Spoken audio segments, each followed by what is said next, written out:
जनसंवाद न्यूज, सत्य आणि विश्वासाची बातमी। महाराष्ट्र उद्योजक परिवाराची मासिक बैठक डोंबिवली या ठिकाणी संपन्न झाली। या बैठकीत प्रत्येक मराठी उद्योजकाने कशा प्रकारे नाविन्यपूर्ण व्यवसाय करून स्वतःच्या पायावर उभे राहिले पाहिजे यासाठी तज्ञ व्यक्तींकडून मार्गदर्शन करण्यात आले। या बैठकीला मोठ्या संख्येने महिलांनी उपस्थिती दर्शवली होती। येणाऱ्या काळात कशा प्रकारे व्यवसाय केला पाहिजे, काय अडचणी येतात, भांडवल निर्मिती कशी करावी, सायबर गुन्हे आणि आर्थिक फसवणूक या प्रत्येक गोष्टींवर सर्वांची मते जाणून घेतली।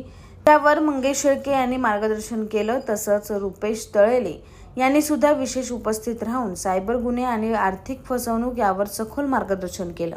या बैठकीला प्रशांत पवार, संतोष बानखेडे, भूषण अवसरे, बोरकर, नितीन भराड, माधुरी फलक, जयश्री लोमटे, अक्षता उटी, विजया निमसे उपस्थित होते। तर त्या कार्यक्रमाचे आभार प्रकट आविदादा सुकरे यांनी केलं।